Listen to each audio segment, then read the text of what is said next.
Hey, good morning, everyone.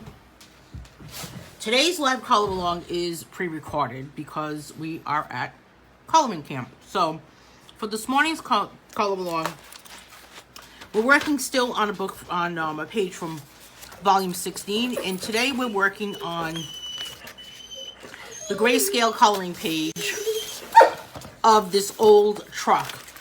I'm going to be using some Moped colored pencils. Of course, my friend Scarlett says hello. Let me just make sure that I am, there we go, in frame, as they say, right? Give it a little bit of a close-up.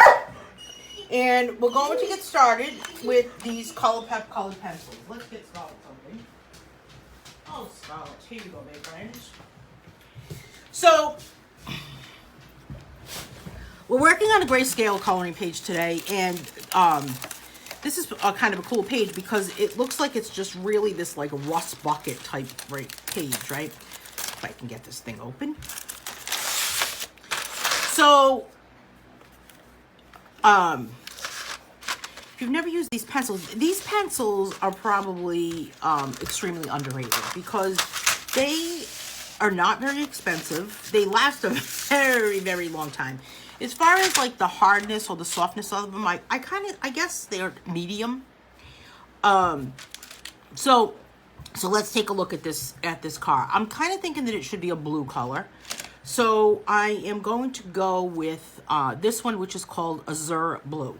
What's cool about these pencils is that they this product line, they actually have a lot of, I'm going to start here with this section right here. They have the same name of the pencil, same name on all of their products. So they have colored pencils. They have gel crayons. Yeah, gel crayons. That's what it's called. That's what it's called, gel crayons. All right, so I'm just going to give this just kind of the same coat or the same pressure of color onto this whole car, this whole old, I guess it's kind of a car, right? Truck, car, rust bucket type thing. They call them, I don't know. Bet this thing squeaks like crazy, right? I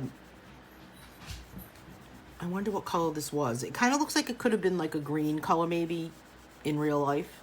And I'm going to go over the same pressure for the whole thing. This is the window, so I'm not going to do anything there. But I am going to color around the window there. And then we'll go in and add some gray. So if you've never colored grayscale before, what I always say, go with the direction of what the object is. So for example, on this, even though it's just one object, I am coloring the sections of it. So here's the bumper around the tire, and then here's the door.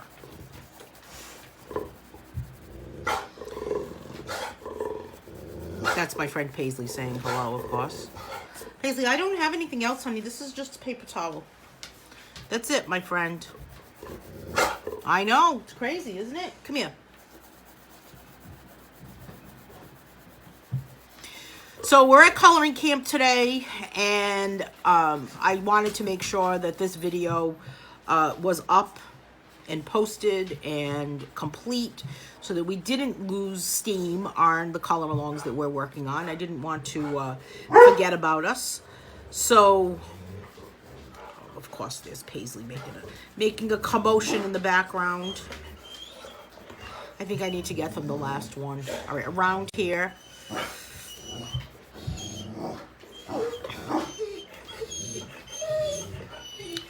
Okay, hang on a second. Let me go get them the last one. Come on, you guys.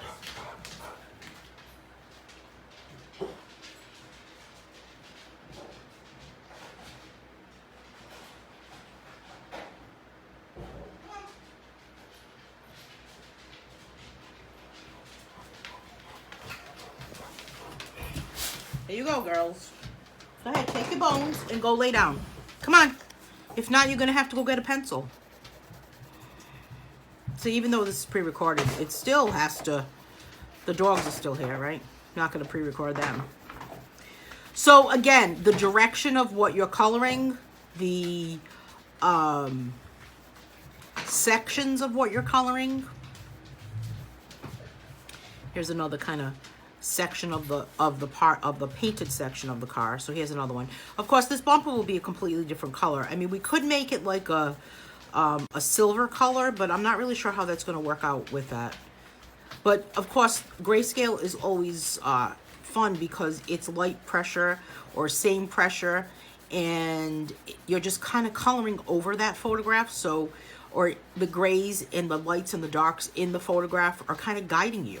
And what I think is cool about it is it really helps when you're coloring line art as to where to shade and where not to shade. So let me know what you think in the comments below about what you think about that whole shade, not shade. Do you know what you're doing? Are you winging it? You know, like how would, I mean, I was reading this, this comment in a coloring group earlier today, and it was all about the paper, and it reminded me of about the paper in Create Space in these books, in these coloring books from Amazon that independent artists publish, right? So like myself. So the comment was that the paper quality is terrible and that we need to have thicker paper. So I'm not going to get involved with talking about the actual paper quality. But what it did remind you, that's a whole other topic for another day. But the whole whole thread, or the whole comment and conversation reminded me of how people think that they need really expensive coloring supplies to do a better job. So, I mean, I don't know. Do you think that you need, it kind of reminds me of maybe needing, I'm going to use this royal blue color just to kind of accent where my dots are. See where those dots are? It kind of reminded me of, do we really need expensive coloring supplies? Do you need the 300 set of Prismacolor pencils? Because, and is that going to make you do a better job? And, you know, when I was picking what pencils to use for today, I actually had Faber-Castell Polychromos in my hand. And I said, you know what, Matt, maybe not everybody has these. Maybe not everyone can afford Polychromos. I only have the 12 set. I certainly cannot afford the whole pack. So I think that it really doesn't make a difference. Crayola pencils really do a nice job. I was doing a painting class the other day, and I was using Farben watercolor pencils, and someone in the class was using Crayola watercolors, not watercolor pencils, but watercolors, and it really doesn't make a difference. It's really based on the person coloring, you know, what you're able to do with those tools and the techniques that you're able to, you're coloring with. You know, it's not about the expensive stuff. So I'm just going to kind of go over this area here. Come here, Scarlett. And this one right here, I'm just going to make this a little bit darker because this seems like it should be a darker section. This is royal blue. So this little, I don't know what this is. Little part of the car. If you're a car enthusiast, then you know what that is, then let me know what that is. And again, I'm going to make this darker. And then we've got a lot of, this is called night blue. And I want to go back in with some of these here.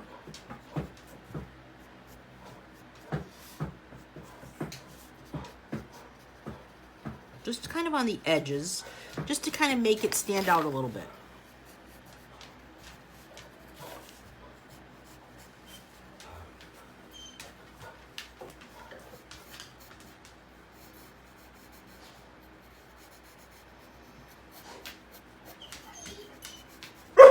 So just like over this side here.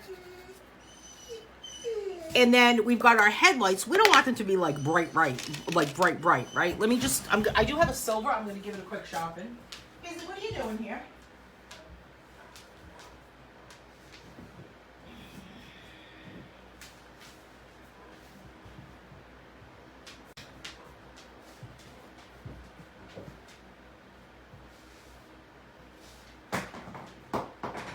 Let's just give this silver a quick sharpen.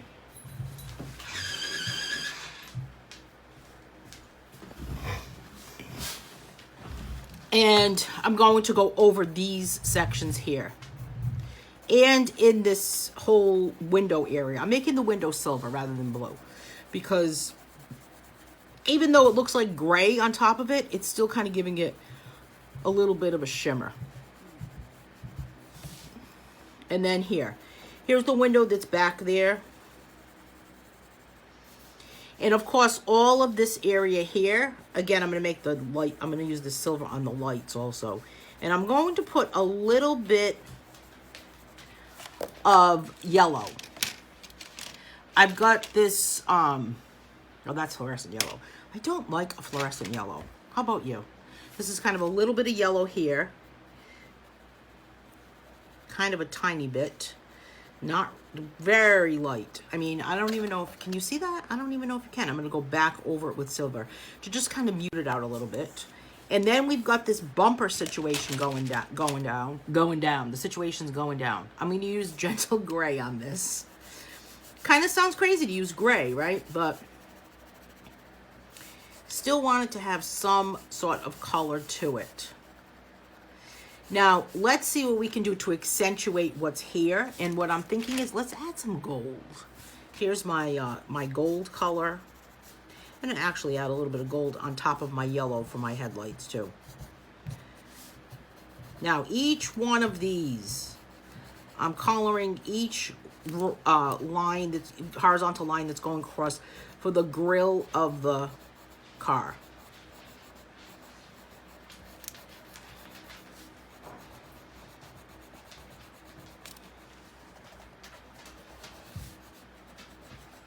Put a little bit of gold here. And then for the hubcaps, let's give them gold. Why not? This is fancy schmancy, you know. We want them to be kind of gold.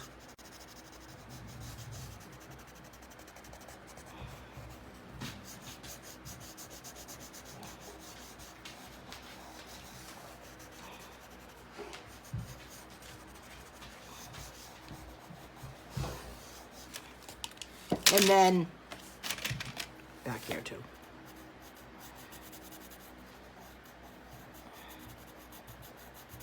And then, of course, even though the tires are black, we still have to go back in and add some black. So this is called dark black, which is odd to me that they call it dark black because all black is dark, right?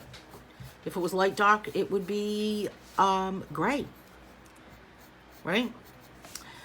I'm going to do something a little fancy by making maybe the steering wheel kind of a reddish color that's in there.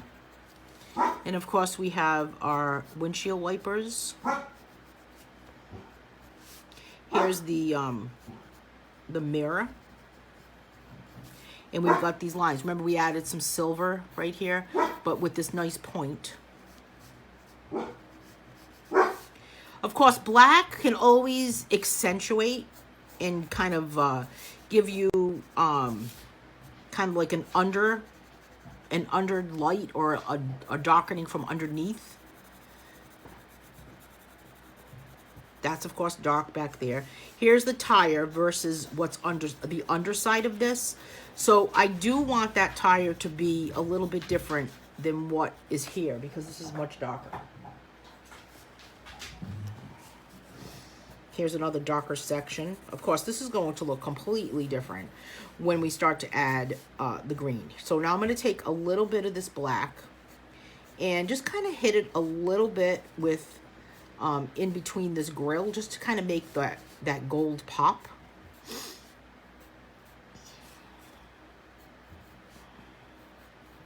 Maybe a little bit of kind of like eyeliner, I guess, right? Like that type of thing.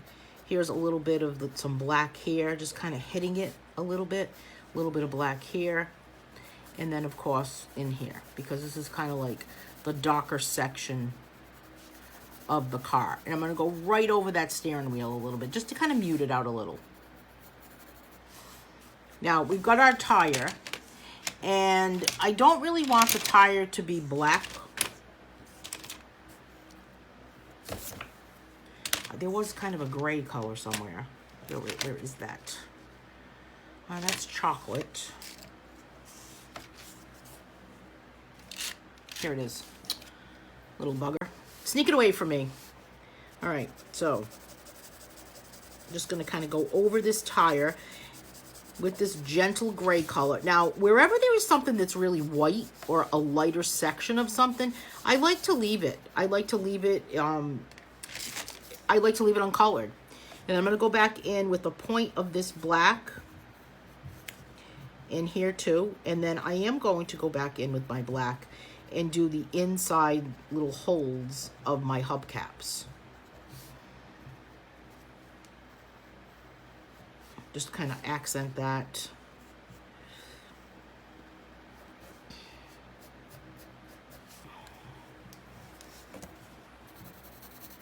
And a little bit of some more gentle gray. Leaving that white section there, so gentle gray here. We've already got that black on that section. Here's some more gentle gray.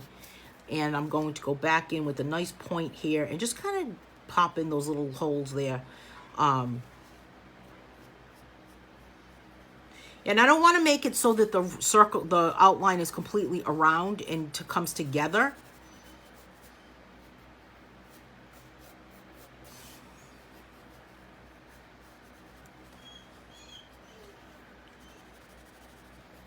I don't know why my dogs are crying. I guess I could ask, right?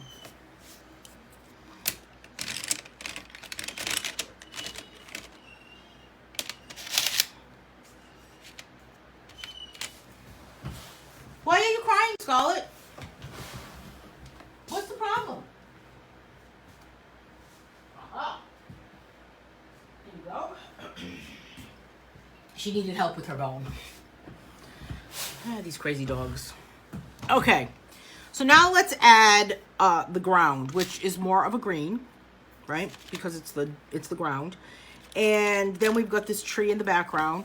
So I am going to use Green Gulf for this one. And I'm actually going to place it on its side and color the whole area for this first. And then I'm going to go back, we'll go back in with a darker green and maybe some yellow to put on top of this.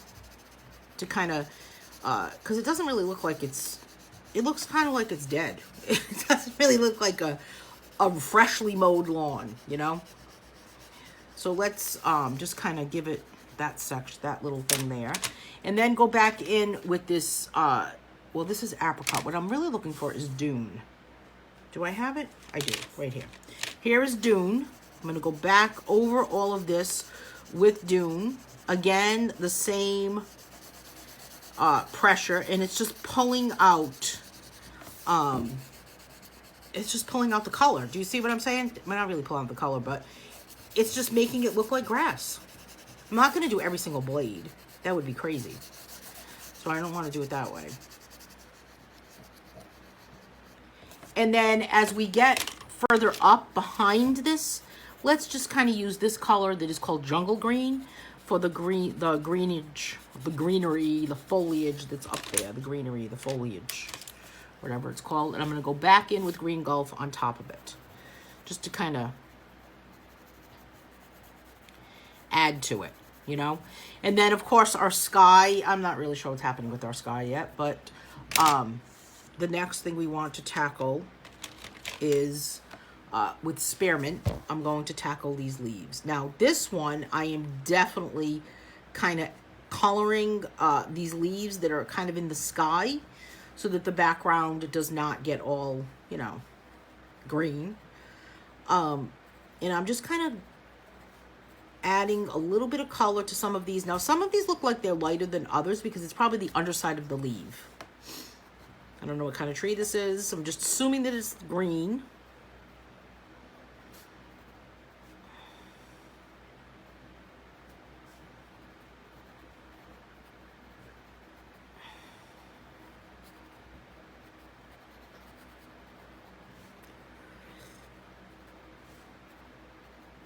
There we go. And then I'm going to do the same thing like I did for the bottom with this section here by putting my pencil on its side. And the reason why I'm doing that is because I don't want it to be like scratchy. Does that make sense? I don't want it to have like a scratchy look to it.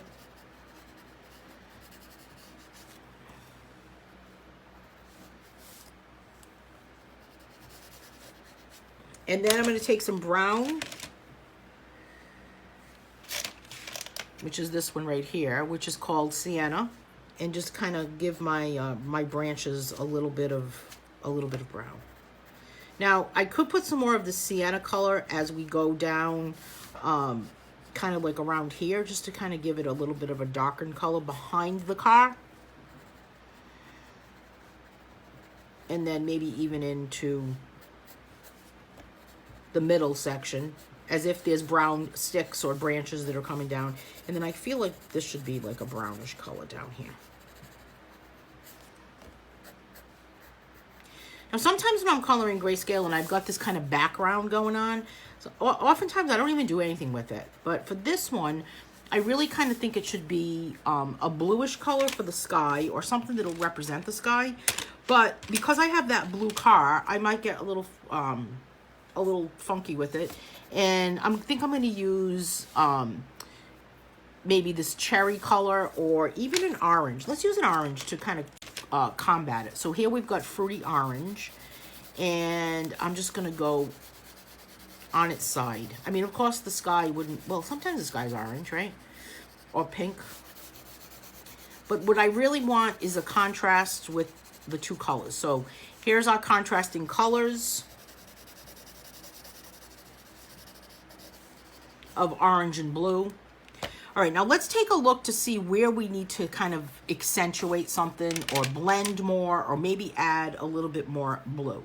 So we use that azure blue on the car. Here it is again. And I just want to make sure that we have some good coverage. So I'm just going to kind of hit a few spots.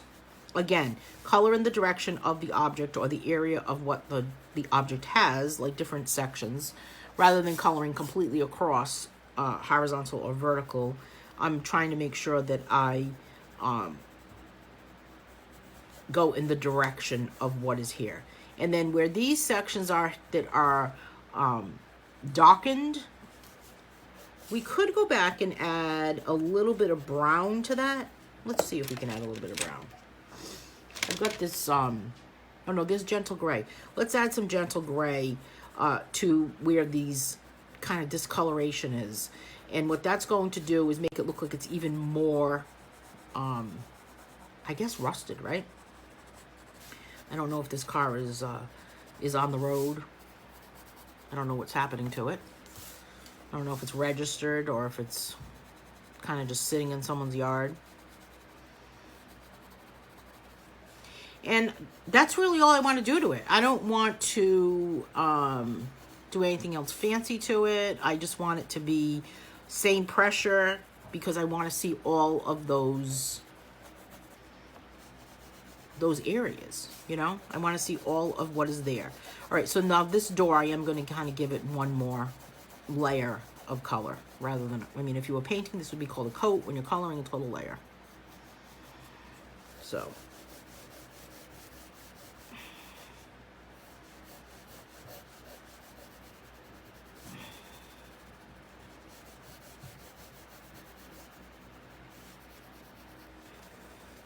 And that's it. I'm not going to do anything else to it. Leave it the way it is. I mean, some people kind of get a little fancy and they start blending with different types of oils. But this is just a basic coloring, a Grayscale coloring page with colored pencils. So, all right. So the next time we meet, let's see if I can see it on my schedule. The next time we meet will be on Thursday, which is next week. And we're going to be coloring this page here with warm colors. So the next time we meet, let me check the date on my calendar, is May 20th. So we'll meet again on May 20th. And we're coloring this page, which is a still life with fruit. on May 20th, and this is, the topic is warm colors for that day. And then the following week is our last color along of May, which is May 27th. Can you believe it's our May 27th? This is going to be May 27th. And this one is just a number 2 pencil, which is one of my favorite things to do. With different brand colored pencils will really produce different results. So, thank you for joining me today. Comment below in the comments about what you thought about this color along. Post your finished pages on the coloring group or here below in the comments if you can. And I will see everyone next week. Hey, have a great day, everyone. Thanks for joining me.